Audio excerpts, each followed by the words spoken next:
हिंदुस्तान की टीम को हिंदुस्तानी को कोचिंग करनी चाहिए, पाकिस्तान की टीम को पाकिस्तानी को कोचिंग करनी चाहिए। I agree 100% and I think इस दफा जो खुशी मुझे देख के हुई कि इंडिया का मोस्टली ऑलमोस्ट सारा स्टाफ इंडियन तक होती। प्रॉब्लम हमारी सिर्फ एक जगह आती है कि हम उस तरीके की प्रेजेंटेशन नहीं दे पाते।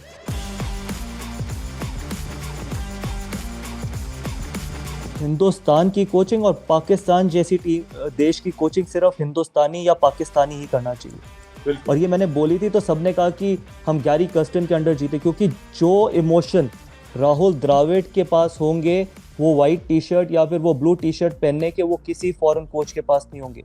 जो टी शर्ट किसी पाकिस्तानी के वो ग्रीन टी शर्ट पहनने में होंगे वो किसी ओवरसीज कोच में नहीं होंगे। और हमारी इतनी रिच हिस्ट्री रही है, हमारे को बाहर देखने की ज़रूरत नहीं है। हम वो नेशन नहीं है जो अभी आज से 10 साल पहले ही क्रिकेट शुरू करी है या 15 साल पहले। हमारे पास ऐसे खिलाड़ी रहे हैं जिन्होंने वर्ल्ड कप जिताए हैं, ऐसे ग्रेट्स रहे हैं। तो उनको अगर वो कोचिंग में आना चाहते हैं तो हिंदुस्तान की टीम को हिंदुस्तानी को कोचिंग करनी चाहिए, पाकिस्तान की टीम को पाकिस्तानी को कोचिंग करनी चाहिए। क्योंकि इमोशन स्पोर्ट्स में बहुत ज़रूरी है कि आप अपने देश अपनी टीम के बारे में क्या सोचते हैं। कमर्शियल एंगल ज़रूरी है, फाइनेंशियल एंगल ज़रूरी है, लेकिन उससे ज़्यादा ज़रूरी है स्पोर्ट में एक आपका इमोशनल एंगल कि जब आप वो जर्सी पहने तो आपको पता है कि जब आपने पहनी थी तो आपने खून पसीना बहाया था इस जर्सी को पहनने के लिए। आई होप कि आगे आने वाले समय में राहुल द्रविड़ अगर एक्सटेंशन चाहते तो उनको मिले, नहीं तो किसी इंडियन को ही इंडिया का हेड कोच बनना चाहिए। I agree 100% and I think इस दफा जो खुशी मुझे देख के हुई कि इंडिया का मोस्टली ऑलमोस्ट सारा स्टाफ इंडियन तक होती। अगर आपने नोट किया सारा देखो वर्ल्ड जिस तरीके से वर्ल्ड कप खेलें, इससे ये दर्शाता है कि हमारे कोचेस किसी फॉरेन कोच से कम नहीं है। प्रॉब्लम हमारी सिर्फ एक जगह आती है कि हम उस तरीके की प्रेजेंटेशन नहीं दे पाते। वो लैपटॉप पे वो प्रोजेक्टर पे हम वो इस तरीके की इंग्लिश नहीं बोल पाते। हम वो कॉर्पोरेट कल्चर से नहीं आते।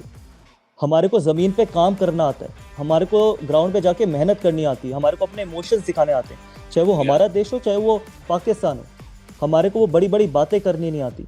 और कि हमारे को वो बहुत ही जो हमारे कोचेस आते हैं फॉरेन जो रखते हैं, पाकिस्तान ने भी जो रखे हुए हैं वो सिर्फ टूर्स पे आते हैं, पूरा साल नहीं होते इधर। एक तो होता है ना कि अगर पाकिस्तान का टूर नहीं है, आप यहाँ एनसी में आके लड़कों की कोचिंग करें, कोचेस की कोचिंग करें कि how to management, psychological thing ये क्या होती है, ये क्या होता है।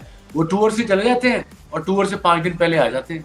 तो उन्होंने तो लड्डू खिलाए हुए हैं हम सबको। और आपने देखो पूरा हमारा जो सपोर्ट स्टाफ है इंडिया का, सारे Indian, Vikram Rathour, Paras Mhambrey, Rahul Dravid, fielding coach Indian, सब कुछ इंडियन। और आज से 10 साल पहले सारा फॉरेन कोचेस होते थे। क्या फर्क पड़ गया? आज भी इंडिया की उतनी बेहतरीन परफॉर्मेंस है, आज भी इंडिया वर्ल्ड में one of the top sides है। तो इसलिए आई थिंक वक्त आ चुका है।